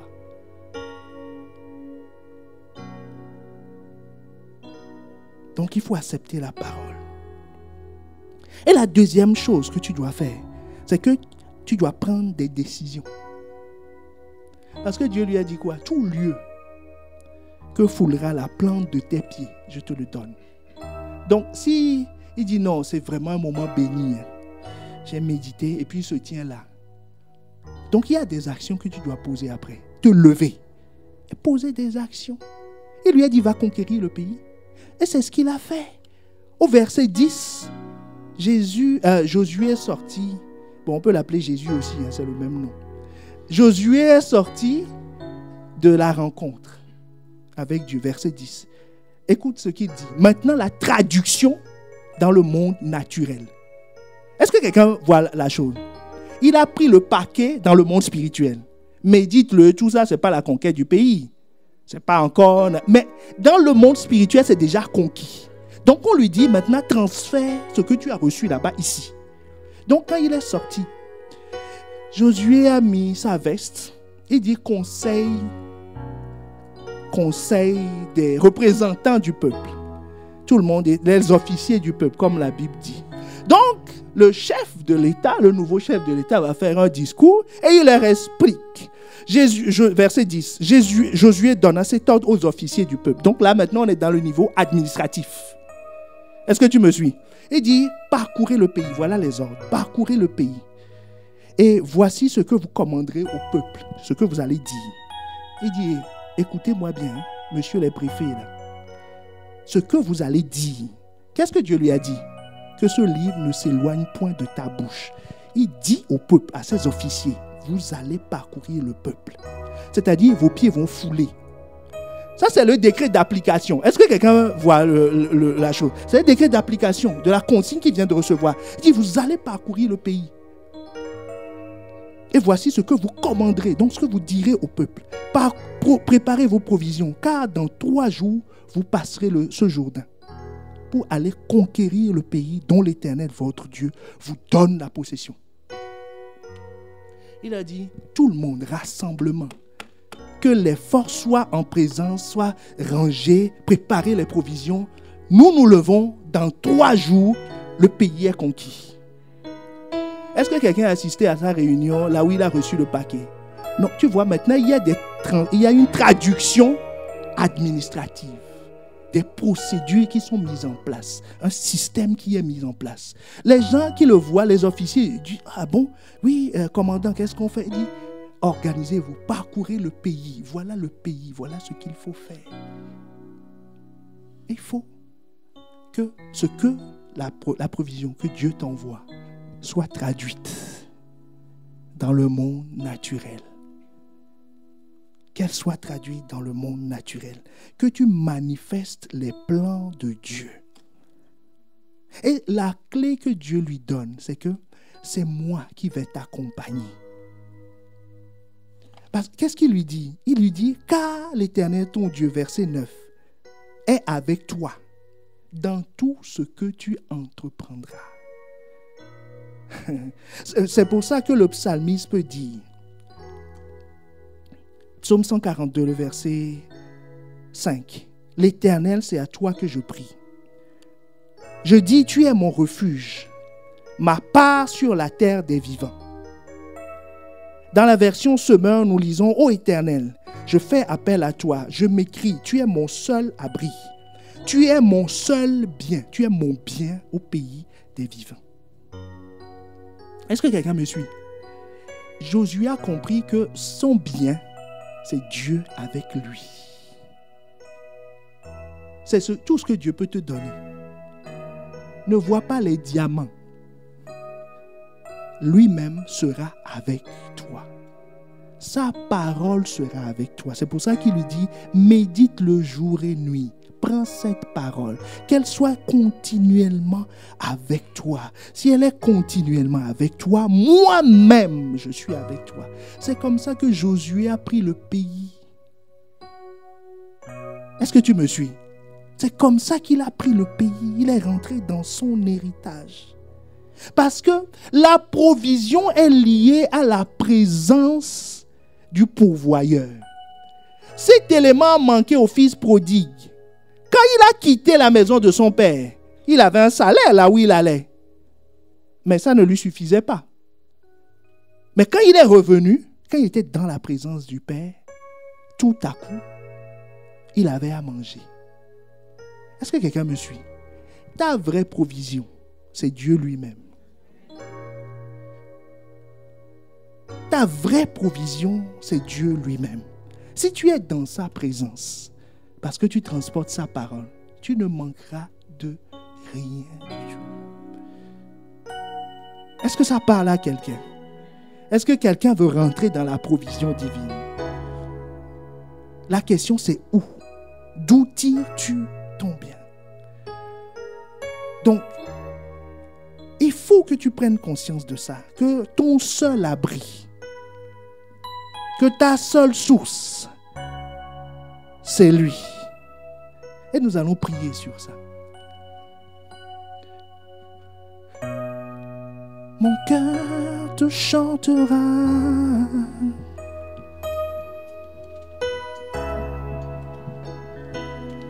Et chaque fois que j'ai peur, je m'appuie sur toi. Je m'appuie sur toi.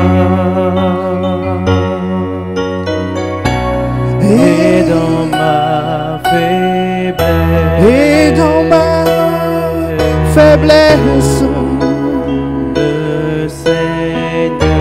le Seigneur me rend fort, je m'appuie sur toi. Mon seul abri. Commence à réaliser. Commence à réaliser. Dieu n'a pas donné une stratégie militaire à Josué pour accomplir ce qu'il a prévu. Il lui a juste dit, ma parole et moi-même. Ces deux choses suffisent. Commence par réaliser. Commence par réaliser. Commence par réaliser.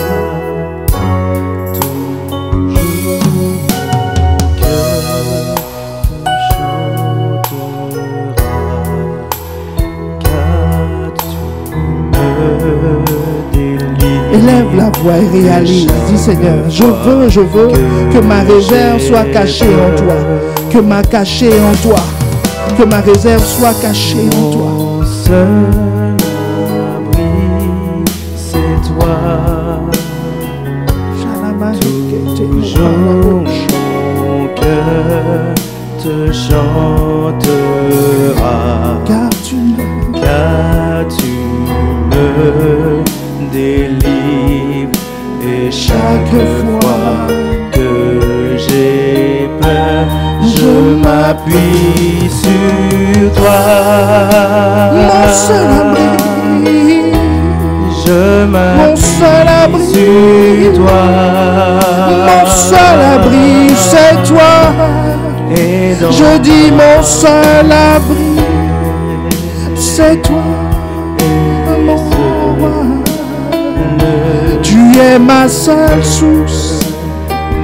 C'est toi qui me rend fort. Mon seul abri,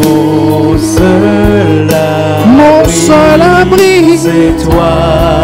ma seule source. Toujours mon cœur te chantera.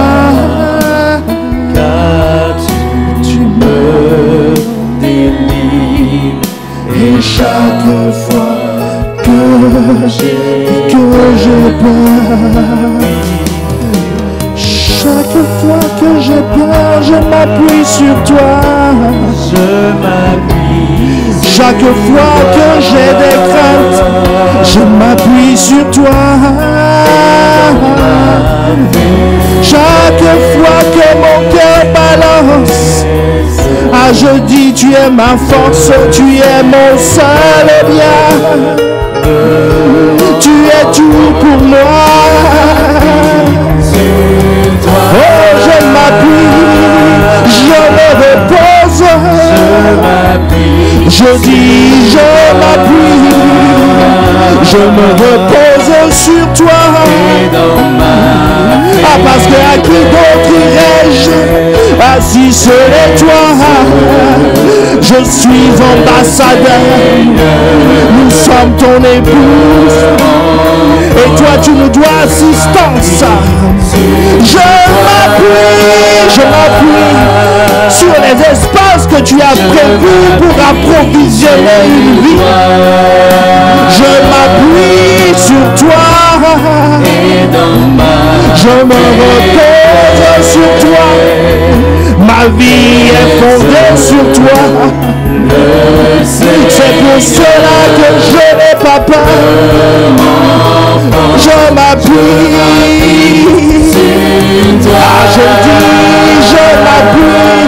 Oh, il y a quelqu'un ici qui a besoin de se relocaliser. Il y a quelqu'un ici qui a besoin, qui reconnaît qu'il a beaucoup de biens que Dieu ne lui a pas donné, mais qui a peur de changer, qui a peur de changer de camp, et qui a peur de passer, de reposer sur lui, de reposer sur la provision divine. Ah, là où tu es, fortifie-toi maintenant. Fortifie-toi maintenant. Fortifie-toi maintenant. Fortifie-toi et prends courage.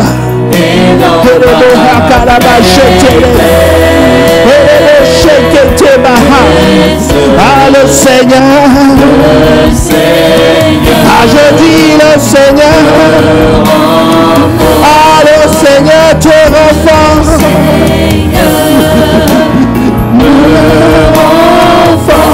Je m'appuie sur toi. Ah, le Seigneur te renforce maintenant. Je m'appuie sur toi.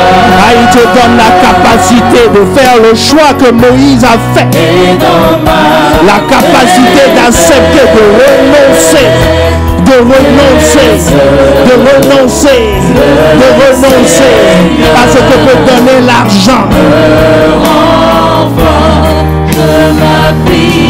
À ce que peut donner tes relations, tes forces, ta vie. Je m'appuie sur toi. Ah, la bouche. Ah, je dis dans ma faiblesse, mais en réalité je suis fort. En réalité, le Seigneur, c'est lui qui m'approvisionne. Je m'appuie sur toi. Ah, je vois des transferts s'opérer. Je vois des cœurs changer de camp. Je vois des décisions prises. Je vois des gens accepter de dépendre de Dieu afin que leur situation change, afin que leur mal-être change. Il dit fortifie-toi et prends courage. Le signe, c'est la paix qui envahit ton cœur maintenant. Et dans ma faiblesse, et dans mes tourments, ah, celui qui me rend fort, c'est le Seigneur. Ah, celui qui me fortifie, je m'appuie sur lui, je me repose sur lui. Ah, je me repose, je lui fais confiance. Parce qu'en réalité, je ne suis pas fort, je ne suis pas démuni. J'ai un approvisionnement divin. Il y a une échelle. Il y a des anges qui montent et qui descendent. Des anges qui montent et qui descendent. Et qui ont un paquet divin. Et qui m'apportent mon bien. Et qui m'apportent ma sécurité. qui m'apporte la paix, qui m'apporte la joie. C'est la fin de ma faiblesse. Parce que le Seigneur, il me rend fort sur toi. Je dis sur toi.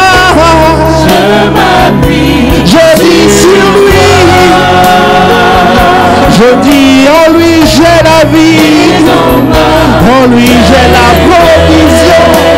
Seigneur, parle seulement, donne tes instructions, et j'obéirai. Il a dit, ne t'éloigne pas de mes instructions, parle, dis ce que je t'ai dit de dire. C'est ce que Josué a fait. Il a convoqué les officiers et il leur a dit, nous prendrons le pays. Il n'a pas dit j'ai peur. Il a dit nous prendrons le pays. Préparez-vous. Parcourez le pays. Reçois cette provision dans les différents domaines de ta vie maintenant. Là où tu n'as pas ouvert la porte à la provision divine. Il y a quelqu'un qui n'a pas ouvert la porte à la provision divine dans son mariage. Il y a quelqu'un qui dispose de son corps librement. Et la provision divine n'arrive pas là-bas. Il dit tout lieu que fouleront la plante de tes pieds. C'est-à-dire tout lieu. Parce que tu es enceinte de cette parole. Tu es enceinte de ce que je t'ai dit. Tout lieu que tu visiteras te sera donné. Tout lieu que tu visiteras te sera donné. Tout lieu que tu visiteras sera donné. Ton parcours maintenant, tout dépend de toi, des domaines de ta vie où tu invoques la provision divine.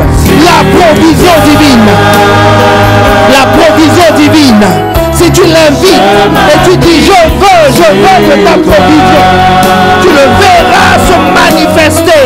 Il dit tout lieu que foulera la plante de tes pieds. Si tu m'invites dans ton travail, tu verras la provision divine.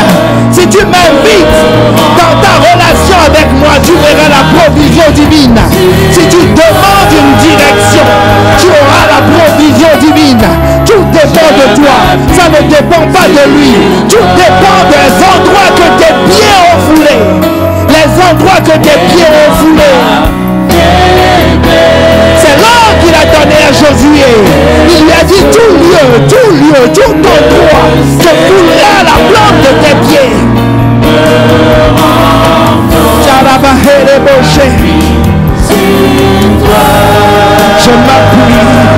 Je m'appuie sur toi pour fouler. Je m'appuie sur toi pour marcher.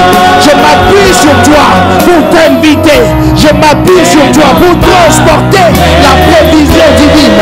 Je m'appuie pour toi pour prendre les territoires que tu m'as dit de prendre.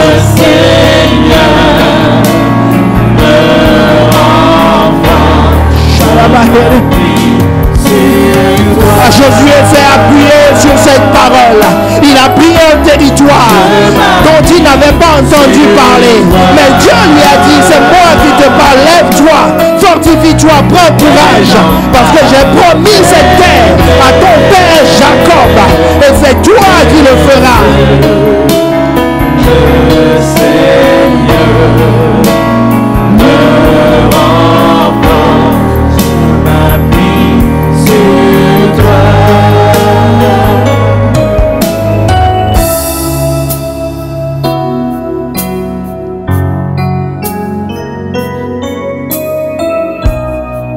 Si tu es ici et tu es candidat à t'appuyer sur lui, à t'appuyer sur la réserve divine, si tu reconnais qu'il y a une réserve divine dans tous les aspects de ta vie, je m'adresse à toute l'Église, dans tous les aspects de ta vie, tu considères, parce qu'on t'avait dit, ah non, on ne peut pas vivre sans faire certaines choses, mais là maintenant tu te rends compte que le système est tout à fait autonome. Jésus a été approvisionné sur terre.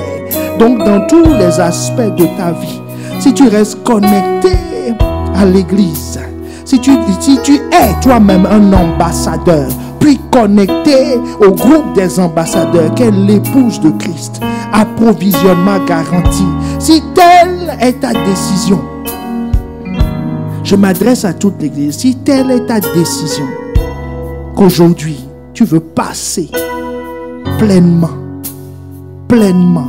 disant Seigneur, je vais dépendre que de ta provision. Parce que jusque-là, je semblais fonctionner avec les deux. Dans un domaine de ma vie, il y a ta provision. Dans d'autres domaines, c'est les provisions du monde. Seigneur, je veux que entièrement, que tout mon être soit approvisionné par toi. Parce que j'ai compris que tu es mon berger, que je ne manquerai de rien. Levons tous ceux qui sont dans cette situation, qui veulent changer de camp. Que tout le monde lève la main, nous allons prier. Que ceux-là lèvent la main, nous allons prier en disant Seigneur, nous levons les mains en signe d'abandon en disant Seigneur, nous nous attendons à ta provision. Nous nous attendons à ce que ton échelle touche la terre dans notre vie, dans ma vie. Élève la voix à toi-même. Tu connais les domaines où l'échelle ne touche pas le sol. C'est maintenant le moment de les énumérer, de dire Seigneur, tu vois tel domaine, c'est moi-même qui gérais. Dans ce domaine, c'est moi-même qui pourvoyais mes besoins. Quand je cherche une direction, je me tourne à gauche et à droite. Mais je ne m'attends pas à toi. Je ne m'attends pas à toi. Élève la voix, invite l'échelle pour que l'échelle touche ta vie. Touche ta vie. Touche ta vie, touche ta vie, touche ta vie.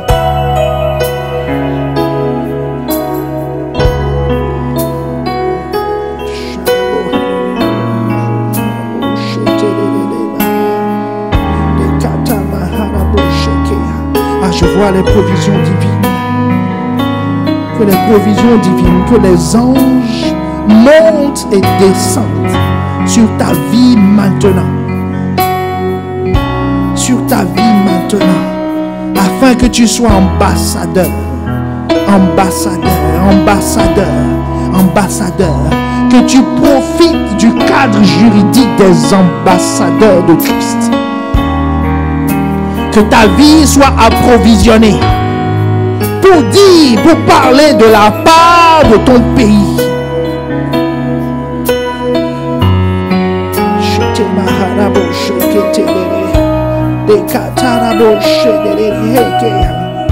On invoque-le sur ta vie. Je veux que ton échelle touche ma vie, touche ma vie.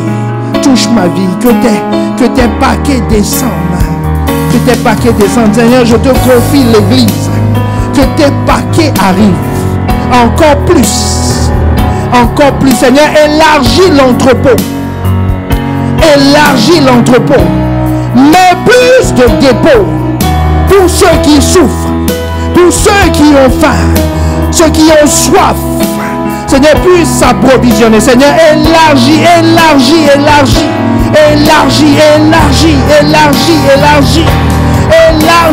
Seigneur Jésus, élargis jusqu'à perte de vue.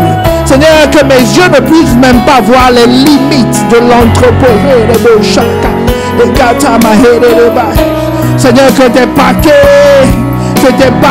pleuvent. Que tu trouves du plaisir à envoyer tes paquets. Qu'il y ait une communication entre ton église et le ciel. Une communication permanente. Sans limitation. Comme Marie approvisionne son épouse. Je demande, Saint-Esprit, élargis nos limites.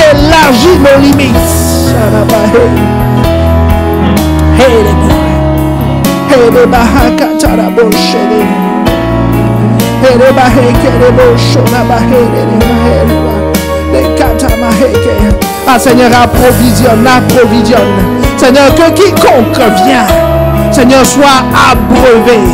abreuvé de paroles, abreuvé de conseils, abreuvé de guérison, abreuvé de miracles, abreuvé de direction, abreuvé de consolation,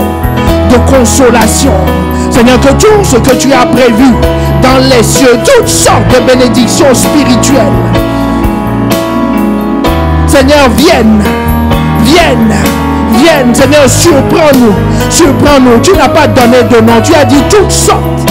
Seigneur, nous voulons expérimenter toutes sortes, comme Moïse a expérimenté toutes sortes. Il a vécu des choses que sa mère adoptive n'a jamais vues, n'a jamais vécu. Seigneur, que ce soit notre partage, que ce que l'œil n'a point vu, que ce que l'oreille n'a point entendu, que cela soit notre partage dans le nom de Jésus. Oh, élève la voix, ne demande pas une chose en particulier, demande toutes sortes de bénédictions spirituelles, toutes sortes manifestées dans l'église et manifestées dans les vies. Provision divine, c'est ce que nous voulons. Nous ne voulons pas ce que nous pouvons penser, nous ne voulons pas ce que nous pouvons imaginer, mais nous voulons ce que toi tu as préparé, ce que tu as prévu, dans les lieux célestes. Seigneur, nous voulons comme Josué, nous ne voulons pas ce que tu as promis à Josué, nous voulons ce que tu as promis à nos pères, ce que tu as promis à Jacob. C'est ça que nous voulons. Ce que tu as promis, c'est plus extraordinaire que ce que nous voyons aujourd'hui. Ah Seigneur, c'est ta provision que nous voulons. C'est ta provision. C'est toi la source que nous voulons. Ah, je m'appuie sur toi. Ah, je m'appuie sur toi. Et dans ma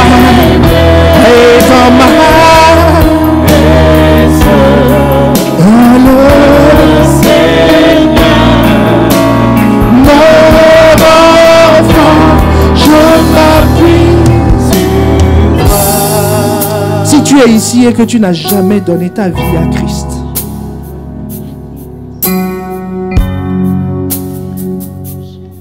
tu n'as jamais donné ta vie à Christ. Autrement dit, tu n'as pas accès à cette réserve parce que tu n'es pas enfant d'eux. Parce qu'on ne peut avoir qu'à une réserve avec laquelle on a une relation. Tu ne peux pas avoir les réserves de la France si tu n'es pas en France. Tu ne peux pas avoir les réserves d'Israël si tu n'es pas en Israël. Mais à ceux qui l'ont reçu, à ceux qui ont cru en son nom, elle, parlant de la parole, a donné le pouvoir de devenir enfant de Dieu. Donc si tu es ici et que tu sais que on est en train de parler des réserves du voisin, tu peux faire partie de cette famille pour bénéficier des hommes, des femmes, des maisons, de tout ce que Dieu a prévu pour toi, de la direction, de la paix, de la consolation, de tout ce dont tu as besoin pour avancer librement, parce qu'il y a une provision. Donc si tu es dans cette situation, lève la main là où tu es. Nous allons prier. Si tu es dans cette situation, lève la main là où tu es. Nous allons prier. Nous allons prier avec toi, comme une famille, afin que toi aussi, tu puisses faire partie de ce qu'on appelle l'épouse de Christ, afin que tu aies le statut d'ambassadeur, afin d'être approvisionné. Donc si tu es dans cette situation, donc si tu as levé la main, un courage supplémentaire. La Bible dit, fortifie-toi et prends courage. Donc fortifie-toi, prends courage, sors des rangs, avance. Nous allons prier avec toi. Fortifie-toi, prends courage. C'est comme ça que Josué est rentré dans son héritage. Donc avance. Nous allons prier avec toi. Tu es la bienvenue. Est-ce que l'Église peut acclamer le Seigneur?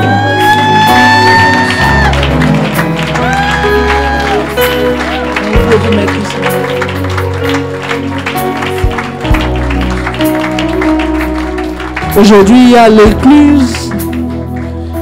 Il y a l'écluse des cieux qui va s'ouvrir sur vos vies. Ce n'est pas une bénédiction, deux bénédictions, des choses auxquelles vous avez pensé. Mais c'est toutes sortes. Toutes sortes. Toutes sortes. Donc vous allez simplement répéter après moi, Seigneur Jésus, aujourd'hui, c'est mon jour. C'est aujourd'hui que tu m'as attiré pour me donner accès aux réserves illimitées de mon Père. Je reviens à la maison. Je t'ai quitté. J'étais éloigné. J'étais dans le manque. Mais la provision est avec toi. Et je reviens à toi. Je te donne ma vie. Je veux que tu sois mon Seigneur. Je veux que tu sois mon Père. Je veux que tu sois tout pour moi. Je veux que tu sois mon espoir. Je veux que tu sois ma consolation. Je veux que tu sois mon seul bien. Mon seul bien. Je veux que tu sois mon abri. Dans le nom de Jésus. Et je sais que je suis accepté. Je sais que ton cœur se réjouit. Comme mon cœur se réjouit maintenant. Je suis accepté par toi, dans ta famille, et que ton nom soit glorifié, dans le nom de Jésus. Amen. Amen. Seigneur, je déclare dans le nom de Jésus que les promesses, les bénédictions qui accompagnent tes enfants, que la provision qui accompagne tes ambassadeurs, ceux qui sont appelés de ton nom, à partir d'aujourd'hui, soit leur partage. Protection divine, transformation divine, accélération divine. Le temps qui a été perdu vous sera redonné. Dans le nom de Jésus. Les gens verront et constateront que celui qui pourvoit dans vos vies a changé. Dans le nom de Jésus. Seigneur, que toute la gloire te revienne. Amen. Amen.